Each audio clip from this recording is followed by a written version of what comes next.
여러분 이럴 때 있지 않아요? 우리가 하나님을 믿으면서 어떤 부분에 대해서 기대할 때가 있잖아요. 근데 그 기대대로 안 이루어질 때가 의외로 많이 있을 때가 있는 것 같아요. 우리가 하나님을 믿으면, 저도 옛날에 속았어요. 목사 아들인데 예수님 믿으면 복 받고 예수님 믿으면 다 잘 되고 만사가 형통하고 그런 줄 알았는데, 그럴 때도 있지만 아닐 때도 있더라고요. 우리가 하나님을 믿어도 힘들 때가 있는데, 그건 언제입니까? 내가 원하는 대로 삶이 안 풀릴 때, 내가 기도하는 대로 이 학교에 붙고 싶어서 기도를 해요. 근데 떨어져. 그럼 그건 뭘까? 내가 기도를 잘못한 걸까? 아니면 내가 내 기도를 하나님이 안 들으신 걸까? 거기서부터 뭔가 어긋나기 시작한다라는 거죠. 근데 이뿐이에요? 내가 어떤 직장을 놓고 기도를 했는데 합격이 안 됐어요. 내 몸이 아파서 기도를 했는데 남들은 기도하면 잘만 낫는 것 같은데 나는 왜 이렇게 회복이 더딘지. 그러니까 우리가 하나님 믿으면서 힘들 때가 언제입니까? 내가 원하는 대로 삶이 풀리지 않고 내가 원하는 대로 삶이 열리지 않을 때, 기도는 하고 있지만 정작 변화 없는 삶에 우리는 지칠 때가 많이 있다라는 거예요. 저도 그런 적이 있어요. 그래서 기도를 하다가 어떻게 해요? 안 하죠. 왜냐면 기도해도 어차피 안 이루어질 것 같은데. 그러니까 기도를 포기하게 된다라는 거예요. 오늘 이 요한복음 11장에 보면 이 본문의 이야기 뭐냐면, 우리가 너무나도 교회를 좀 다닌 지체들은 잘 아는 나사로의 죽음에 관한 사건이었어요. 근데 오늘 본문을 자세히 보면, 저는 뭐 예전부터 이 본문을 많이 봤지만 오늘 본문을 자세히 보면 우리가 상식적으로 이해할 수 없는 예수님의 행동들과 말들이 많이 나와요. 많이는 아니고 몇 번 나옵니다. 아니, 우리가 보통 있잖아요. 원인과 결과. 그리고 이렇게 하면 예상되는 어떤 그런 부분이 안 이루어진다라는 거예요. 자, 이게 무슨 말인지, 자, 말씀 다시 한번 읽어봅시다. 1절부터 4절까지 큰 소리 읽습니다. 시작. 어떤 병자가 있으니 이는 마리아와 그 자매 마르다의 마을 베다니에 사는 나사로라. 이 마리아는 향유를 주께 붓고 머리털로 주의 발을 닦던 자요, 병든 나사로는 그의 오라버니더라. 이에 그 누이들이 예수께 사람을 보내어 이르되, 주여 보시옵소서, 사랑하시는 자가 병들었나이다 하니, 예수께서 들으시고 이르시되, 이 병은 죽을 병이 아니라 영광을 위함이요 하나님의 아들이 이로 말미암아 영광을 받게 하려 함이라 하시더라라는 나옵니다. 나사로라고 하는 남자가 죽었어요. 근데 이 나사로는 원래 예수님을 알던 사람이었어요. 예수님이 전혀 모르는 사람이 아니라 알던 사람이었어요. 특별히 그의 동생이 바로 마리아. 이 마리아가 어떤 마리아죠? 예수님의 발에 향유를 부은 그 마리아였고, 그의 언니는 나중에도 나오지만 열심히 일하면서 불평했던 한때는 그런 마르다였어요. 그러니까 한마디로 이 나사로와 마리아와 마르다는 예수님을 잘 알고 있었던 사람이었다라는, 친분이 있었던 사람이었다라는 거예요. 근데 어느 날 이 나사로가 죽을 병에 걸립니다. 그러니까 죽을 병에 걸리니까 마르다와 마리아에게 딱 생각이 나는 거예요. 예수님께 바로 사람을 보냈습니다. 왜냐하면 믿었거든요. 이 여인들은 믿음을 가지고 있었거든요. 예수님이라면 우리 오빠를 살려줄 수 있겠다, 충분히 고칠 수 있는 능력이 있다고 믿었기 때문에 사람을 보냈다라는 거예요. 그런데 이 나사로가 병들었다라는, 예수님 좀 멀리 떨어져서 계셨는데 사람을 통해서, 이 마리아와 마르다가 보낸 그 사람을 통해서 이 나사로가 병들었다라는 소식을 들은 예수님이 이상한 말씀을 하세요. 무슨 말씀을 하십니까? 아까 4절에서 이 병은 죽을 병이 아니라 하나님의 영광을 위함이다 라는 그런 이상한 말을 한다라는 거예요. 죽었는데 어떻게 하나님의 영광을 위함일까? 근데 여기까지는 괜찮아요. 그 다음 구절부터 예수님이 이제 이해할 수 없는 행동을 하십니다. 자, 두 가지 오늘 예수님께서 이해할 수 없는 행동하시는데, 먼저 첫 번째는, 자, 같이 한번 읽어볼까요? 시작. 서두르지 않음이라는, 이해할 수 없는 첫 번째 예수님의 행동이 뭐였냐면 예수님이 서두르지 않습니다. 자, 이게 무슨 말이냐면 5절에서 6절 같이 한번 읽어봐요. 시작. 예수께서 본래 마르다와 그 동생과 나사로를 사랑하시더니 나사로가 병들었다 함을 들으시고 그 계시던 곳에 이틀을 더 유하시고, 이 말씀을 자세히 보세요. 나사로는 이제 곧 죽을 것 같아요. 이제 죽을랑 말랑 하고 있어요. 그래서 이 마리아와 마르다는 애타는 마음으로 빨리 살려야 되잖아요. 애타는 마음으로 예수님께 사람을 보내서 이 소식을 전했을 거란 말이에요. 그런데 이 마르다가, 이 나사로가 죽는다라는 그 소식을 들은 예수님, 아까 앞에도 말씀드렸죠. 지금 이들과 가까운 사이였던 예수님이 오늘 6절에 보세요. 6절에 보시면 제가 다시 한번 읽어드릴게요. 나사로가 병들었다 함을 들으시고, 그 다음에 예수님께서 어떻게 행동을 하십니까? 그 다음에 읽어볼까요? 시작. 그 계시던 곳에 며칠이요? 이틀을 더 있었다라는 거예요. 자, 잘 보세요. 우리가 상식적으로 생각을 하면 친한 사람이에요. 그리고 고칠 만한 능력을 가지고 있어. 그리고 부탁을 해서 애절한 부탁을 들었단 말이에요. 그럼 그 사람을 생각을 한다면 그 급한 소식을 들었을 때 상식적으로 생각을 하면 당장이라도 뭐 해야 됩니까? 나사로를 만나러 가야 되는 것이 맞죠. 제가 자료를 보니까 지금 예수님이 계신 곳에서 나사로까지 있는, 지금 예수님과 나사로까지 있는 거리가 대략 130km 정도 됐대요. 그러니까 일반적으로 걸어서 한 4일 정도 되는 거리였다라고 합니다. 근데 나중에 여러분들 성경에 보면 요한복음 11장 39절에 보면 예수님께서 나중에 도착을 하시거든요. 근데 도착하셔서 마리아에게 들은 얘기가 죽은 지 며칠이나 이미 지났다, 4일이나 지났다라고 그렇게 들어요. 그러니까 이건 무슨 말이냐면, 계산을 해보니까 제가 예수님이 지금 소식을 듣고 바로 출발을 했어도 이미 죽은 지 이틀이나 아마 더 지났을 거란 말이에요. 그러니까 예수님의 소식을 듣고 바로 갔어도 죽었어요? 안 죽었어요? 죽었어요. 그러니까 소식을 듣자마자 바로 급하게 갔어도 이틀이 늦는 시간이었는데, 이 나사로가 6절에 보니까 병들었다 함을 들으시고 그 계시던 곳에 며칠이요? 이틀을 더 있었다라는 거예요. 저는 이 부분을 보면서 만약에 예수님께서 이 나사로를 죽기 전에 살리려면 어떤 스킬을 써야 되냐면 요한복음 4장 50절의 스킬이 떠올랐어요. 그게 뭔지 아십니까? 요한복음 4장 50절의 스킬이, 예수님의 스킬이 뭐였는지 아세요? 안 가도 말씀으로 그 왕의 신하 고친 거, 그 이야기 기억나세요? 그 왕의 신하의 그 백부장의 그 믿음을 보시고 말씀으로 고치셨잖아요. 그 기적, 말씀으로 그 왕의 신하를 살리는, 안 가도 말씀으로 그 왕의 신하를 살리는 것처럼 지금 이미 지금 가도 늦었으니까 예수님께서 지금 살아날 것이다, 딱 그렇게 해가지고 그렇게 해서 살려야 된단 말이에요. 그 스킬, 그 기적을 다시 한번 예수님이 오늘 쓰셨어야지 이게 지금 계산적으로 맞다라는 거예요. 그러니까 우리는, 저부터도 오늘 이 말씀을 보면서 지금 이 사건에 나사로가 지금 죽어가요. 이미 가면 늦었어. 근데 예수님은 더 이상해. 가면 늦는데 가지도 않아요. 이틀을 일부러 더 계신단 말이야. 근데 우리는 이 사건의 해결에 대해서 계산과 방법, 지금 제가 말씀드린 것처럼 어떻게 해결해야 되는지 그 해결 방법을 생각을 하죠. 머릿속으로 그려집니다. 그런데 여기서 가장 중요한 사실은 예수님은 서두르지 않았다라는 거예요.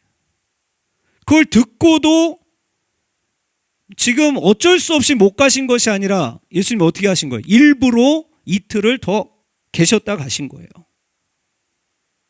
근데 보세요. 여기서 더 이상한 말씀이 있어요. 그렇게 예수님께서 일부러, 무슨 이유 때문인지 아직 몰라요. 일부러 이틀을 더 계셨다가 가셨다고 나오는데 그 전에 5절 보세요. 5절 다시 한번 읽어봅시다. 시작. 예수께서 본래 마르다와 그 동생과 나사로를 원래 뭐 하셨대요? 뭐 하셨대요? 본래 사랑하셨다라는 거야. 아니 그럼 상식적으로 생각을 해봐봐요. 사랑하면 빨리 어떻게 해야 돼요? 빨리 가야 돼. 빨리 가야죠. 본래 사랑하셨으면 더 서둘렀어야지. 우리는 그렇게 생각을 한다라는 거예요. 근데 말씀이 참 이상하죠? 본래 사랑하셨다라고 말하면서 오히려 서둘러야 될 것 같은데 이틀을 더 계셨다라고 이상한 행동을 예수님께서 첫 번째 하셨습니다. 이게 바로 첫 번째 오늘 예수님의 이해할 수 없는 모습이었어요. 두 번째, 마지막 두 번째 예수님의 이해할 수 없는 행동은 뭐냐면 같이 한번 읽어봅시다. 시작. 위험을 자초함이었어요. 자, 이게 뭔지 7절 8절 같이 읽어봐요. 시작. 그 후에 제자들에게 이르시되 유대로 같이 가자 하시니 제자들이 말하되 랍비여 방금도 유대인들이 돌로 치려 하였는데 또 그리러 가시려 하나이까. 여러분 지난주에 혹시 기억나세요? 예수님께서 그 성전에서 제사장들과 막 대화를 나누다가 이 종교인들이 그 종교 지도자들이 예수님을 어떻게 하려고 했어요? 그들이 돌을 들어서 예수님을 치려고 했던 모습이 10장에 나와 있었잖아요. 자, 그러면 거기에서 지금 피해서 지금 여기 온 상태란 말이에요. 그럼 여기서 두 번째 상식적인 생각이 뭐예요? 거기에 다시 가야 됩니까? 안 가야 됩니까?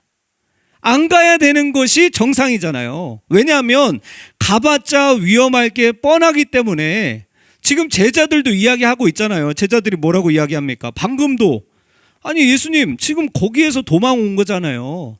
거기서 지금 예수님 거기서 우리가 지금 돌 맞아서 되질 뻔했는데 겨우 피해서 여기 왔는데 거기 다시 가자고요? 제자들이 화가 났을까 안 났을까요? 화가 났던 것 같아요. 자 보세요. 16절 말씀 같이 읽어봅시다. 시작. 디도모라는 하는 도마가 다른 제자들에게 말하되 뭐라고 말합니까? 우리도 주와 함께 죽으러 가자 하니라. 이게 어떤 뉘앙스인지 아세요? 우리도 주와 함께 막 비장하게 죽으러 가자 그게 아니었어요. 야 그냥 가서 다 그냥 다 대져버리자 그냥 이런 뉘앙스인 거예요. 아 예수님 거기 지금 알잖아요. 그런데도 예수님이 가자고 하시는 거예요. 따라가면서 뒤에서 상상해 보세요. 도마 어떤 사람인지 아죠? 도마는 확인해야지 믿음이 있었던 사람이었잖아요. 끝까지. 근데 지금도 그런 거예요. 우리도 주와 함께 죽으러 가자. 말도 안 되는 상황으로 가는 예수님을 따라가면서 도마라는 제자는 심지어 예수님을 지금 뭐 하고 있는 거예요? 비아냥대고 있다라는, 조롱하고 있다라는 거예요. 우리 청년부도 조롱 많잖아요. 네? 서로 이렇게 조롱하는. 네? 조롱하는 거예요. 주와 함께 죽으러 가자. 야 그냥 다 같이 가서 그냥 되져버리자 그냥 이런 뉘앙스라는 거예요. 그러니까 예수님을 스승으로 모시고 따르긴 했지만 이건 정말 무슨 일이야? 말도 안 되는 일이라는 거예요. 어차피 가봤자 다 죽는데 어차피 가봤자 좋은 일 없을 건데 왜 거기에 가냐라는 거예요. 그러니까 제자들도 지금 화가 났고 짜증이 난다라는 거예요. 한마디로 무슨 말입니까? 따라합시다. 이해할 수 없는 예수님의 행동. 그러니까 이해할 수 없어요. 오늘 예수님의 모습을 보니까 아니 사랑하면 빨리 가야지. 사랑하면 서둘러야지. 그리고 그 위험한 곳을 굳이 우리를 사랑한다면서 왜 위험한 곳에 데리고 가는데 우리는 충분히 그렇게 반문할 수 있다라는 거예요. 근데 여러분 그거 아십니까? 제가 오늘 서론에서도 말씀드렸지만 우리의 신앙생활에서도 우리의 삶 속에서도 이런 경우들이 종종 있다라는 거예요. 우리의 삶 속에서도 이런 이해되지 않는 일들이 있다라는 거예요. 서론에서 이야기한 것처럼 때로 우리도 하나님을 믿으면서 하나님이 정말 원망되고 낙심될 때가 있어요.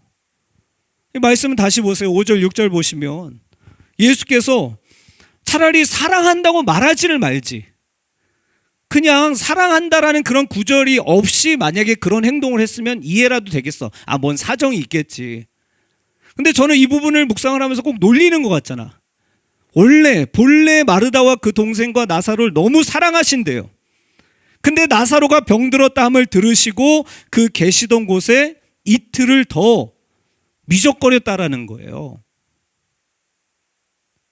우리는 어떻게 생각을 합니까? 아니 사랑하면 사랑하면 빨리 서둘러야지. 서둘러서 가서 예수님의 손으로 직접 만져주셔서 그 병을 고쳐주시고, 그래서 하나님이 그들 모두가 하나님을 믿는 믿음이 더 굳건하게 만들어 주셔야지. 그렇게 해야지 은혜가 있고 그게 맞는 거 아닌가? 우리는 그렇게 상식적으로 생각을 한다라는 거죠. 나에게 이런 문제가 있을 때, 내가 하나님 앞에 이렇게 기도할 때 하나님께서 내 문제를 빨리 해결해 주시고 열어주셔야지. 그래야지 이런 부분들이 내 삶에서도 더 믿음이 굳건해지지 않나. 근데 우리는 어려운 상황 속에서 어떻게 생각을 합니까? 똑같아요. 아니, 그렇게 예배 때마다 나를 그렇게 사랑한다고 하시면서, 성경을 읽을 때마다 하나님께서 그렇게 나를 사랑한다고 하시면서, 그러면 좀 빨리 내 기도에 응답해 주시면 안 되나? 내가 간절하게 주님을 이렇게 부르짖고 찾고 있는데 나를 정말로 그 사랑하신다라는 주님이 어디 있냐라는 거야. 그 늘 교회 안에서 어렸을 때부터 나를 위해 죽으셨다며. 누군지도 모르는 그분이 나를 위해 죽으시고, 그 왜 죽으셨어요 하면은 나를 사랑하셔서 죽으셨다며. 그러면 내가 지금 이렇게 어려움에 있을 때 빨리 나한테 오셔서 뭘 좀 해결해 주셔야지. 그렇게 생각을 하는데, 왜 내가 기도를 해도, 왜 나는 교회를 다니고 신앙생활을 해도 문제가 해결이 되지 않는지. 우리는 하나님을 믿고 기도하면서 저조차도 이렇게 낙심할 때가, 답답할 때가 있어요. 답답할 때가 빨리 안 되는 거. 근데 여러분, 이것보다 더 낙심될 때가 있어요. 그건 뭔지 아십니까? 오히려 잘 되는 건 둘째치고 어려움이 계속 와. 하나님을 믿는데 어려움이 계속 오는 거야. 도저히 이해할 수가 없는 거예요. 이 7절 8절 말씀처럼 제자들에게 아니 좀 안전한 곳으로, 평안한 곳으로 가자고 하면 얼마든지 따라가지. 근데 유대로 가자. 거기가 어디예요? 방금 전에 거기서 빠져나왔었어요. 거기가 위험한 곳이었거든요. 돌로 맞아 죽을 뻔한 곳이었거든요. 근데 걸로 다시 가자라고는, 다시 가자. 그러니까 제자들이 뭐라고 말합니까? 선생님, 우리 거기서 돌로 맞아 죽을 뻔했는데 왜 또 걸로 갑니까? 우리를 똑같아요. 사랑하신다면서요. 본래 사랑하신다면서요. 사랑하면은 안전하고 평안하고 형통하고 그런 길로 나를 인도해 주셔야지. 굳이 돌을 들고 죽이려는 사람들에게 왜 다시 가는지 도무지가 이해가 안 된다는 거예요. 우리의 삶에서 이걸 적용하면 뭐예요? 마찬가지로 내가 하나님을 믿는데 왜 내게 이런 어려움들이 계속 닥치는지. 하나님이 살아계시다면 이러한 나의 어려움과 문제를 빨리 해결해 주시지 않은지, 오히려 더 힘든 길로, 아니 하나님을 믿으니까 더 어려운 것 같아. 여러분 그런 생각 가진 적 없어요? 신앙생활 하면서 하나님을 믿는 게 더 힘들어. 그런 생각 가진 적 없습니까? 오히려 나를 좀 이상하게 더 힘든 길로 나를 몰아가시는 것만 같은 그러한 이해되지 않을 때가 우리의 삶 속에서도 있다라는 거예요. 그러니까 낙심이 되는 거예요. 그러니까 신앙생활이 허무함을 느끼는 거예요. 왜냐하면 옛날부터 그런 얘기만 들었잖아요. 우리도 예수님 믿으면 잘 되고 교회 다니면 축복받고, 늘 우리가 부모님 따라다니면서 그런 설교들을 많이 들었는데, 정작 그때는 따라다닐 때 몰랐지만 내가 사회에 나와 보니까 신앙생활하면서 나에게 유익이 없는 것 같아. 뭔가 기도하면 탁탁 이루어지고, 내가 신앙생활 열심히 하고 성경을 많이 읽고 그러면 뭔가 좋은 일들이 빡빡 일어날 것 같았는데 오히려 어려움이 더 닥치는 거야. 왜 내 몸이 더 아픈 거야? 그게 이해가 안 되는 거예요. 내가 처음에 하나님을 믿으면서 했던 기대, 내가 기도를 하면서 주님 앞에 가졌던 기대대로 되지 않을 때가 많이 있다라는 거예요. 도무지 하나님의 뜻은 어디 있는지 내 인생에서 막막할 때가 우리들은 많이 부딪힐 때가 있다라는 것이죠. 자, 그렇다면 이제 우리가 해답을 보기 원합니다. 예수님이 오늘 왜 이렇게 행동하셨는지, 왜 굳이 사랑하신다면서 서두르지도 않고 왜 사랑하신다면서 제자들을 사랑하신다면서 그 위험한 길로 더 이끌고 가시는지 그 이유가 아주 단순한 오늘 하나의 이유입니다. 우리가 기대했던 것과 하나님께서 지금 우리를 향해서 가지고 있는 가장 중요한 뜻이 무엇인지 그것을 오늘 말씀을 통해서 마지막으로 알기를 원합니다. 자, 하나님의 뜻은 뭘까요? 같이 한번 크게 읽어볼까요? 시작. 믿음. 단순합니다. 하나님께서 저와 여러분들을 향하신 가장 중요한 뜻은 따라합시다. 믿음이라는 거예요.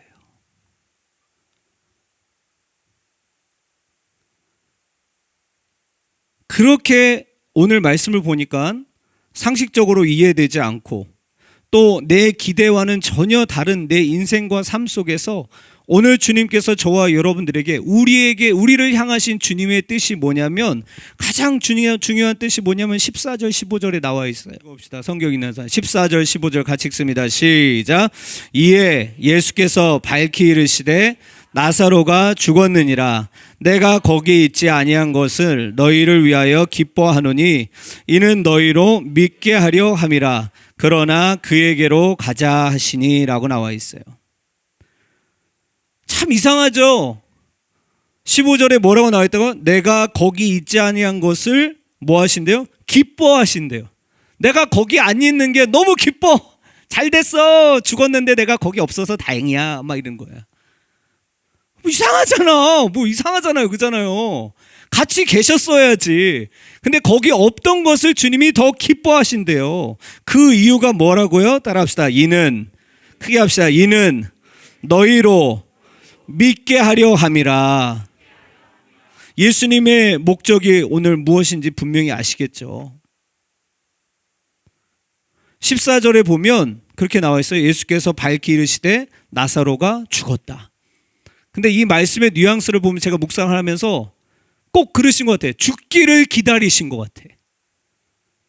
죽기를 기다리신 것 같아요. 꼭 말투가. 예수께서 밝히 이르시되 나사로가 죽었느니라 라고 말씀하셨어요. 그러면서 15절에 뭐라고요? 내가 거기 있지 아니한 것을 누구를 위하여? 너희들을 위하여 난 너무 기쁘다. 왜냐하면 이는 이것으로 너희로 믿음을 갖게 하려 함이라 라는 거예요. 그리고 지금부터 뭐 하자? 그에게로 이제 가보자. 예수님께서 지금 그렇게 말씀하고 계신 거예요. 이제부터 보여주실 거라는 거예요. 뭘 보여주세요? 따라합시다. 주님이 어떤 분이신지. 여러분, 주님이 어떤 분이십니까?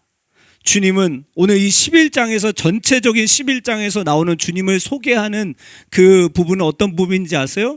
주님은 따라합시다. 사망을 이기신 분, 죽음에서 생명으로 옮기신 분, 이것이 11장의 주제라는 거예요.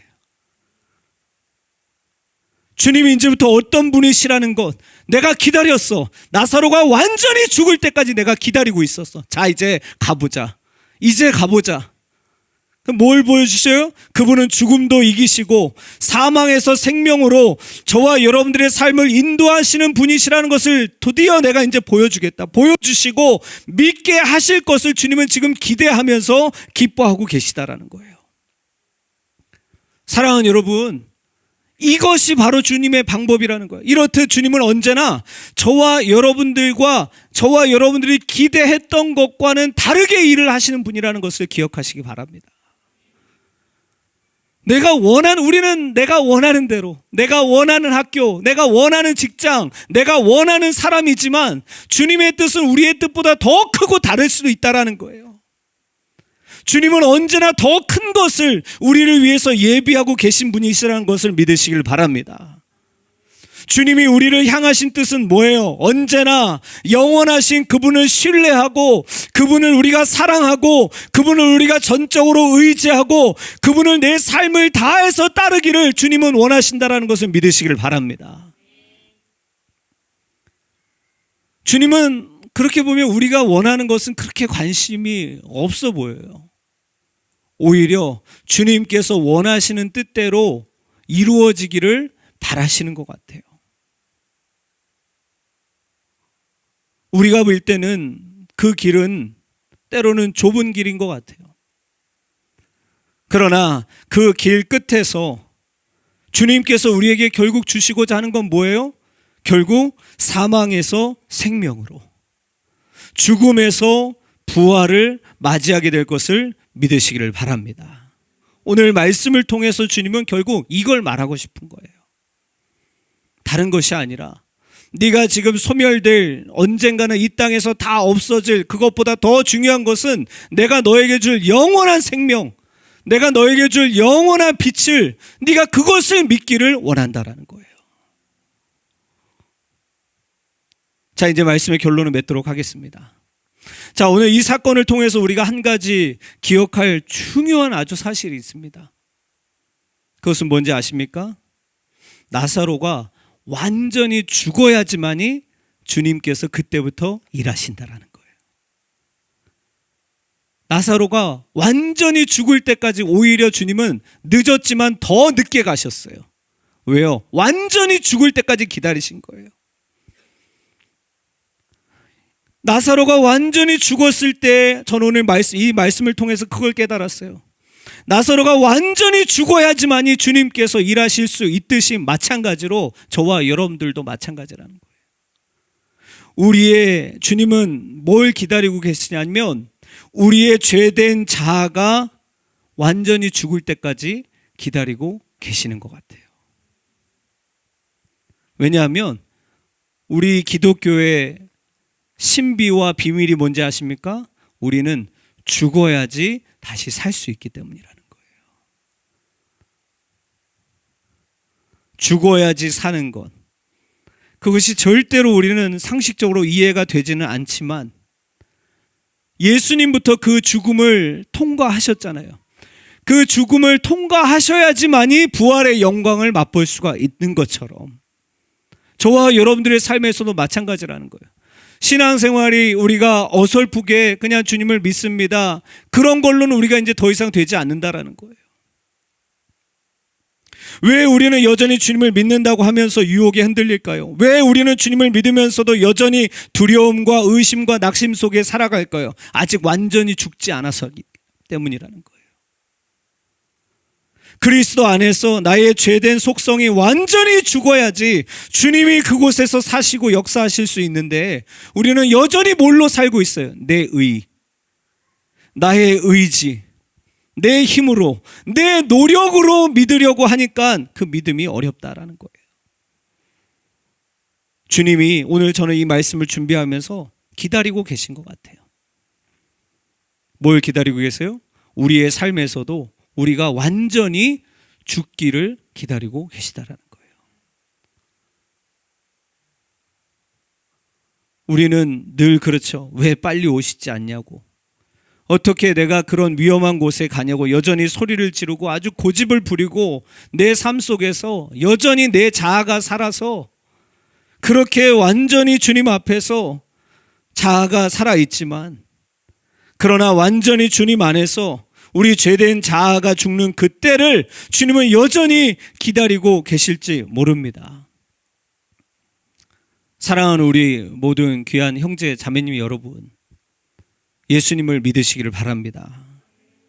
내 삶 속에 내가 기대했던 것, 내가 바랬던 것과 주님의 뜻이 달라도, 이해되지 않아도, 그 길이 상식적인 길이 아닌 곳으로 주님이 때로는 인도해도 그분을 끝까지 믿고 따라가시기를 바랍니다. 그 끝에 생명이 있습니다. 그 끝에 빛이 있다라는 거예요. 어설프게 내가 살아서 내 힘으로 믿고 내 의지로, 내 머리로 믿는 신앙은, 그것은 평생 동안 온전한 신앙으로 거듭날 수가 없다라는 거예요. 주님은 어쩌면 죽은 것만 같은 우리들의 삶 속에서 다시 새로운 생명으로, 희망으로 지금도 여전히 가득 채워주기를 원하신다는 사실을 믿으시기를 주님의 이름으로 축원합니다.